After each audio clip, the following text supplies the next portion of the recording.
Andy, will you please come on? Wait a minute, Amos. What's going on here? It's the Amos and Andy Show.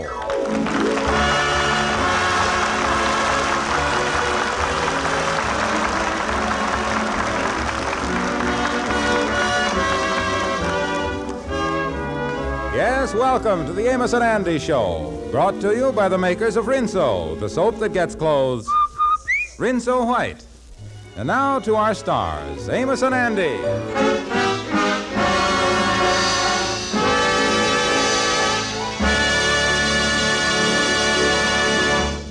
Andrew H. Brown has received many threatening letters and telephone calls during his life regarding the bills he owes around town.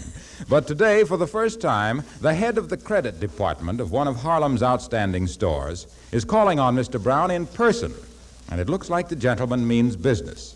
We find Andy sheepishly sitting at his desk as the credit manager, standing on the opposite side, tells him the facts in no uncertain terms. Now, Brown, I'm going to tell you this straight from the shoulder, and I'm not pulling any punches. Oh, yes. During the past year, I have written you exactly 22 letters without the courtesy of a single reply. I hate to write. You do?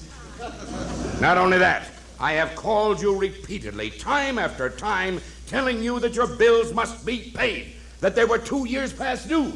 Time sure flies, don't it? Never mind that.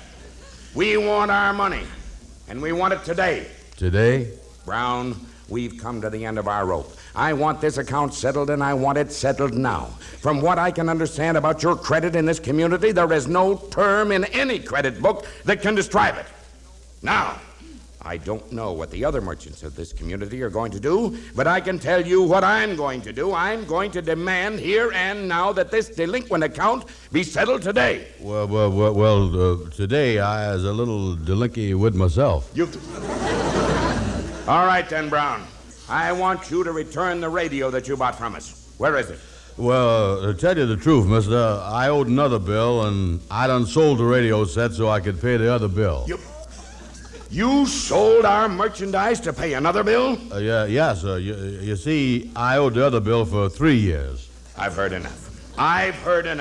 Now you've done something that the law can get its teeth into. For that, you can go to jail. And, Brown, I'm going to have you put there. In other words, you are going away. If that bill is not paid in cash by 3 o'clock tomorrow, I'm going to have you put in jail. And I can do it. Goodbye. 3 o'clock tomorrow.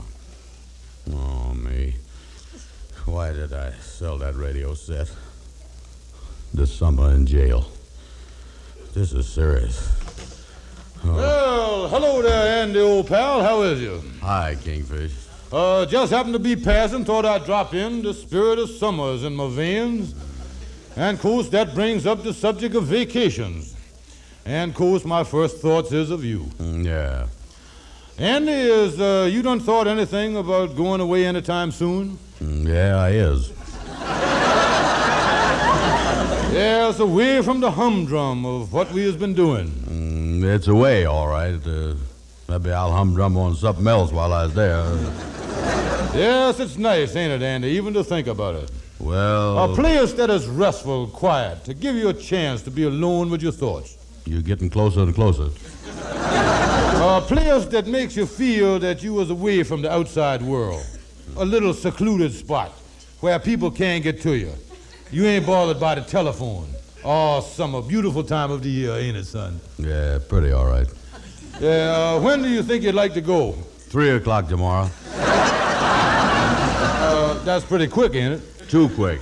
But when you gotta go, it ain't nothing you can do about it, you know. Yeah. Well, count on me, Andy. I kind of like it myself. Where's we going? Jail. Yeah, that would be... what is that again you say there, Andy? Kingfish, a man was in here 3 minutes ago. He stood right up in front of me and shook his finger in my face and told me if I didn't pay my bill by 3 o'clock tomorrow, he gonna put me in jail. Oh, what did you buy? A radio set, 2 years ago. Send it back. I sold it. They got you. Tell me this, how can I raise $25 by tomorrow at 3 o'clock? You know, I saw I come in here to see you. This is spoiling my vacation. Oh, wait a minute. How can I raise it, Kingfish? I gotta. Well, now, wait a minute, here. I got a great idea for you. Collect from the people that owes you money. Yeah. Hey, wait a minute. You owe me $7. Well, maybe we better not jump at the first idea that hits us here. Let's put it this way. Who owes you $25 even? 25? Lewis Jackson has owed me $25 for a long time. But he's broker than I is. No, Kingfish, something tells me that starting tomorrow at 3 o'clock, I is in. Say, wait a minute, Anna. Lewis Jackson, I just hear that he is being drafted in the Army. Why don't you go over to see him? Maybe he'd be willing to pay his debts. Yeah, that's right. You might have got something there, Kingfish. I'll go over to see him right now.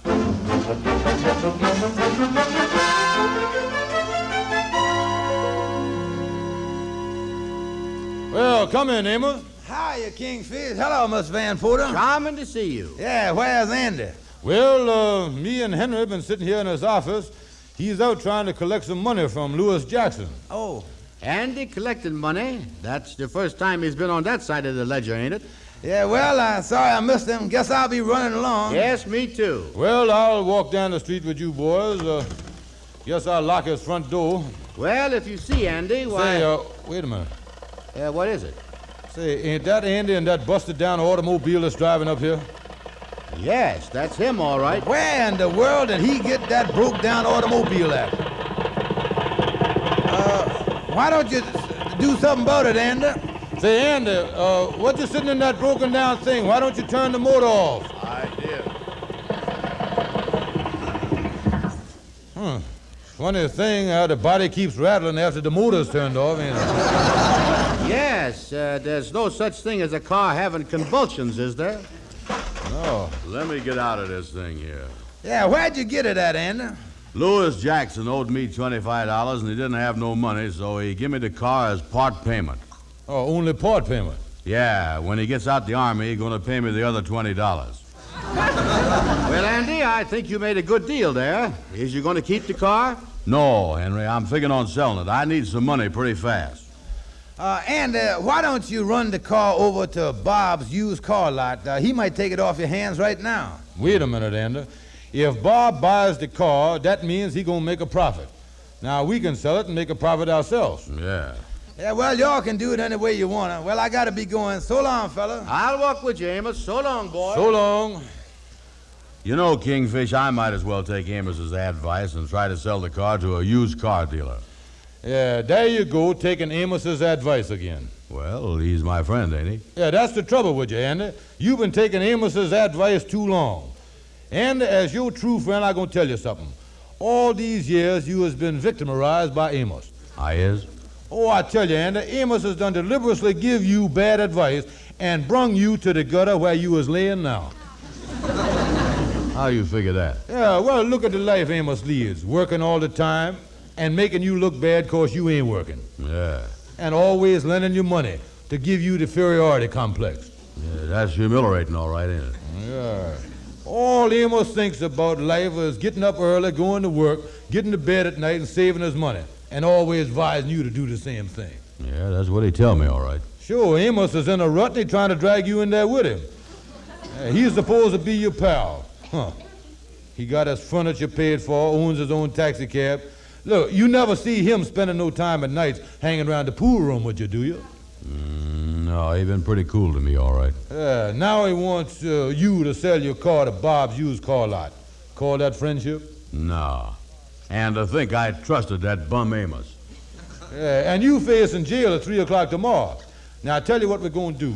There's an empty lot down on the corner. We is going to run this automobile down there, put it on the lot. Then we're going to get a big sign painted. And starting as of tomorrow morning, we is in the used car business.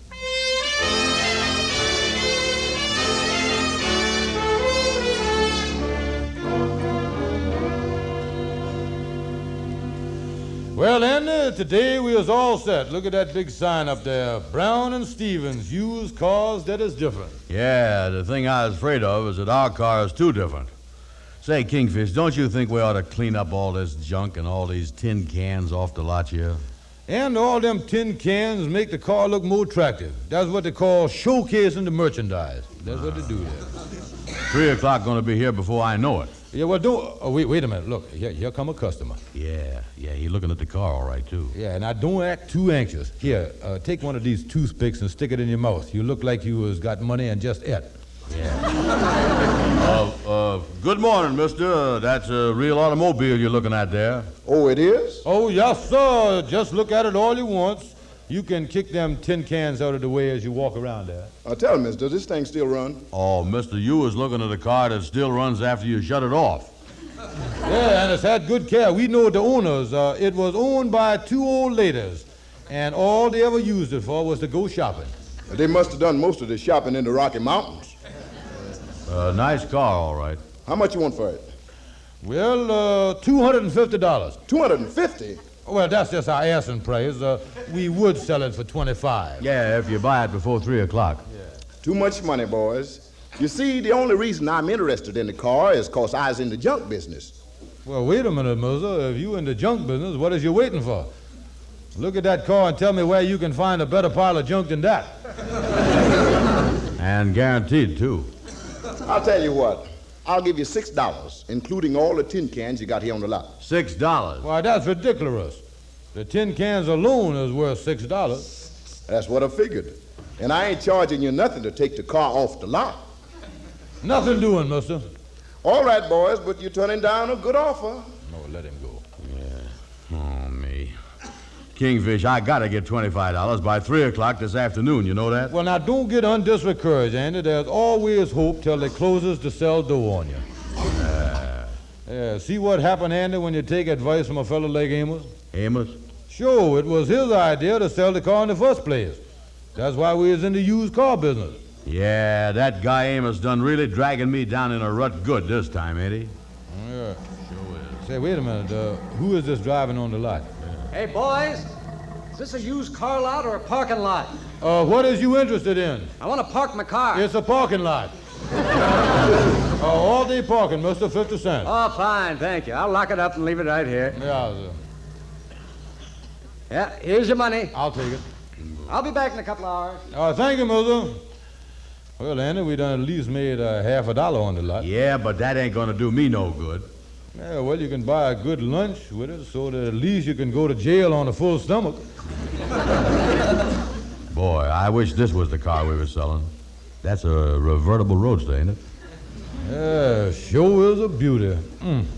Look at them white wall tires. The paint ain't got a scratch on it. And a red canvas top. Boy, that really class, ain't it? Yeah, man, if I had that car... Hello, Miss Andy. Hello, Kingfish. Well, Lightning, It's about time you got here. Yes, you wanted me to watch the lot while y'all went to lunch, didn't you? Yeah, we'll be back, Lightning. See if you can sell the car in the meantime. Yeah, so how much I supposed to ask for it? $250. And settle for $25 if you got it. yeah, the main thing is to get a $25 deposit from whoever buys it, and we'll close the deal after lunch, either here or at the office. Yeah, and don't go falling asleep around here either. I ain't no chance of that, 'cause there ain't no place to lay down, and I get restless when I sleep standing up. Come on, Kingfish. Come on, let's go. So long, Lightning. So long. Sure is a pretty car. White wall tires, new paint, and a red canvas top. Won't take long to sell that.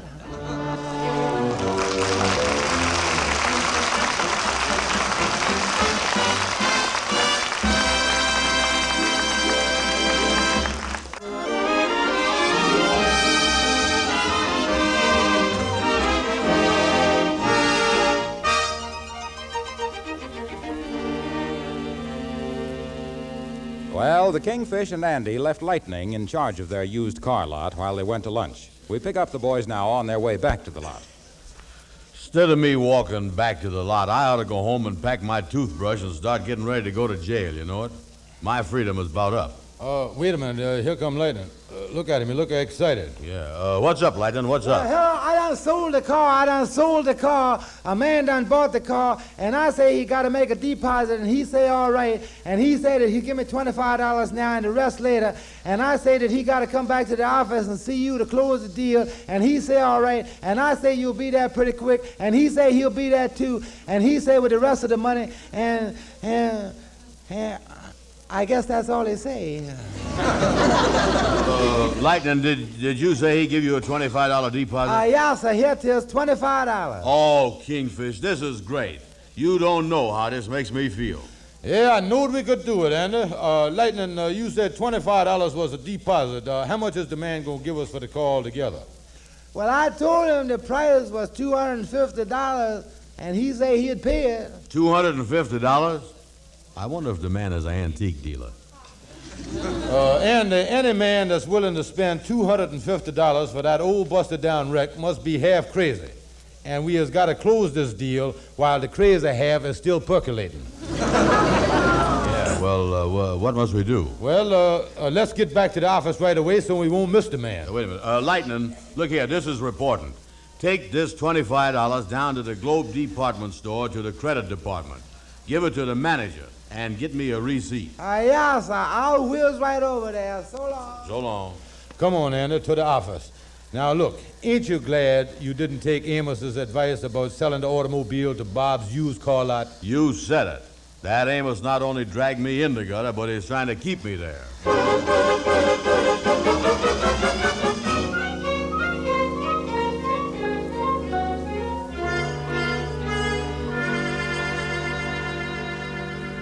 I sure feel better, Kingfish, now that we is going to sell this automobile. Yeah, it's a great thing, Andy. Oh, I'll say it is. It done kept me out of jail. I was going there at 3 o'clock today. Say, wait a minute.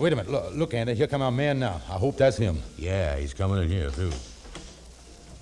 Well, good afternoon, gentlemen. My name's Evans. Well.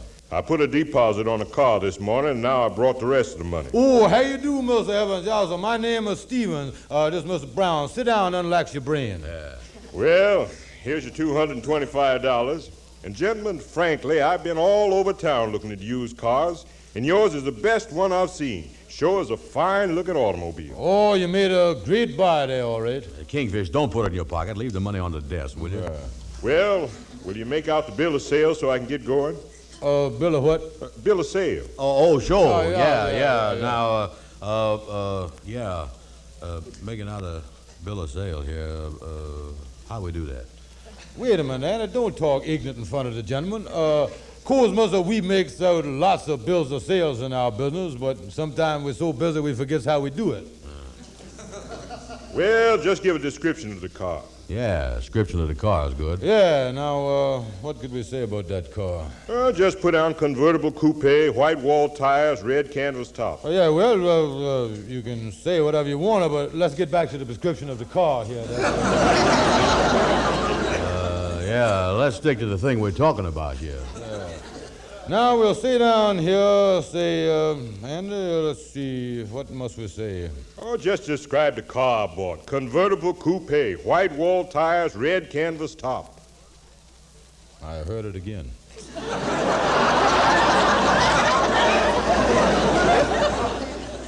Me too. Kingfish.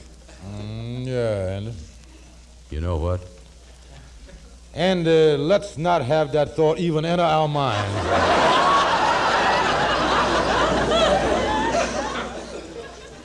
It just couldn't be. Andy, your ear's working all right today, ain't it? Something's wrong with him now, though. Mine, too. Say, what's going on here? Mister, could I ask you just one little question? Why, sure. Listen good now, Kingfish. Mister, the car that you think you was bought, by any chance, well, think good now, mister. Do it have a red canvas top? Certainly. Mm-hmm, yeah. Oh, me. Well, I am back, Miss Andy. Here's your receipt from the Globe Department Store. Yeah, fine job you has done, Lightning. You has done sold a man the wrong automobile. Sure enough. Mr. Evans, it so happens that the car with the red top ain't ours. Would you be interested in buying that other fine, beautiful car that was standing on the lot? You mean that old broken down wreck? Yeah, sir, that's it. I demand my money back. Here you is. Here you is. Here you is, mister. $225. Well, where's the $25 I give you for deposit? Well, listen, mister, we just ain't got it. I had to pay a bill. Pay a bill with my money? Yes, sir. All right, Brown, all right. I'm going down to the police station and swear out a warrant. And I'm coming back here with a policeman, and if you don't have that money by 4 o'clock, I'm going to have you arrested. Oh, me. 4 o'clock. Well, Andy, at least we done shoved up your arrest from 3 to 4.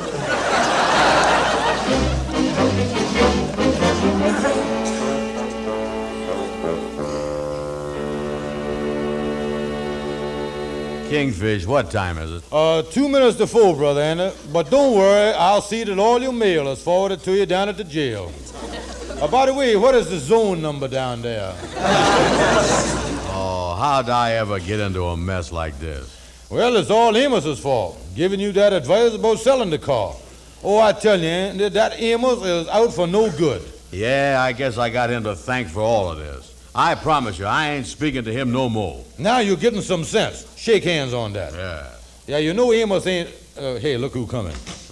Well, hello there, Kingfish. Hello, Amos. Hi, Andy. Kingfish, tell this person that I ain't in no mood to be bothered with fair weather friends. Oh, Andy, I don't know what you're talking about. I heard you was in trouble, and I just... Uh-oh. There he is, officer. Do your duty. Which one is Andrew Brown? That's him right there, officer. George Stevens. I don't even know what this is all about. Come on, Brown. You're under arrest. Well, officer, is you gotta put them handcuffs on me. It's embarrassing on the street. Can't you just kind of take me by the coat collar and the seat of the pants? Wait a minute, Officer Pleaser. That's why I'm here. Listen, Andy. Lightning told me the mess you was in about the money. And maybe we can settle this. Andy, I tell you what, I'll buy you a car for $25 right now, and then you can pay it to this gentleman here, if that's all right with you, mister. I don't care who gives it to me as long as I get my money. Yeah, sir. Well, then here you is, $25. Kingfish, I ain't speaking to Amos. Will you thank him for me?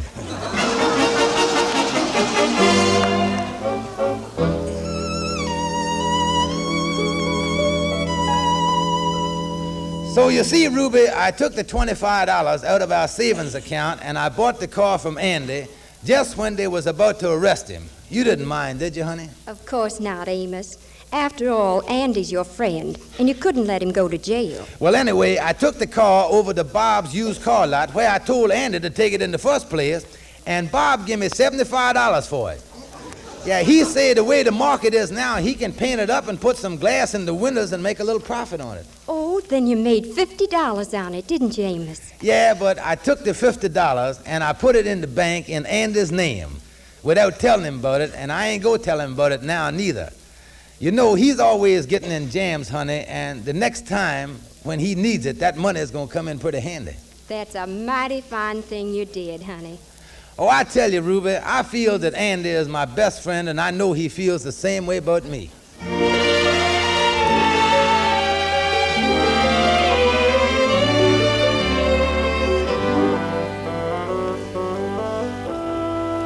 Come in, Kingfish. Well, hello there, Andy. I was just sitting here thinking what a wonderful thing that was that Amos done for me yesterday. He kept me out of jail. He's my best friend. I might start speaking to him again, you know it?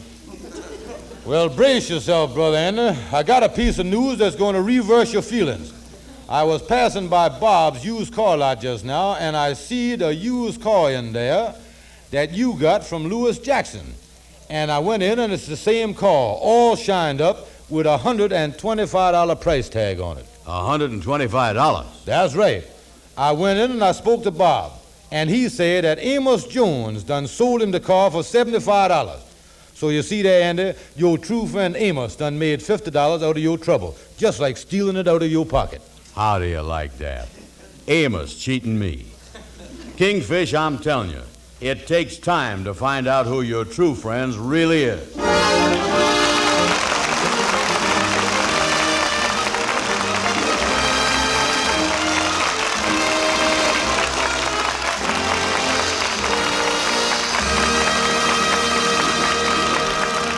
Now here are Amos and Andy with a personal message. How do you do, ladies and gentlemen? Hello, folks. Tonight closes our season, and before leaving the air for the summer months, we just wanted to say a few things to our friends who may be listening. We hope that we have had some share in introducing many of you to Rinso, and if we have, then I am sure you must agree with everything Harlow Wilcox has said about this great product. We have heard personally how Rinso has helped a lot of our listeners make their wash day a whole lot easier. And if any of you haven't tried Rinso, we hope you'll do so before we return in the fall. And now, ladies and gentlemen, during our absence from the radio and continuing until we return on September the 22nd, our spot on this hour on Friday night over these same stations will continue to be sponsored by Rinso, who will bring you a great radio series entitled Boston Blackie. The star of this show, based on the picture series called Boston Blackie, well, here he is, Mr. Chester Morris.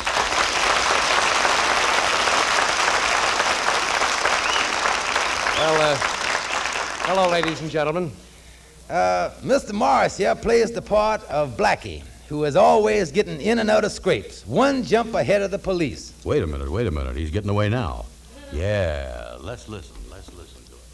You shouldn't have done that, Blackie. You shouldn't have hit the officer. You sure would have disappointed me if you hadn't said that. Now listen, I'm going out the window and down the fire escape.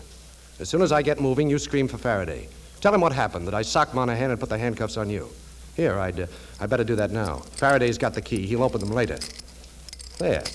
Now remember, you finally work this handkerchief from around your mouth and scream. You got that? Yes. Blackie, please remember that getting back that diamond means my marriage and my whole life's happiness. Okay. Well, I'm off. But to tell you the truth, Miss Morey, one thing is awfully funny to me. If I get back the diamond, you get married. You know, I wouldn't be surprised if instead of Boston Blackie, from now on I'm known as Chicago Cupid.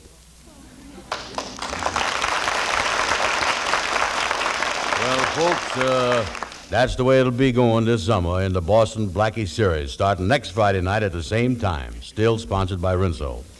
And now, ladies and gentlemen, it comes time to say goodbye until we return to the air in the fall.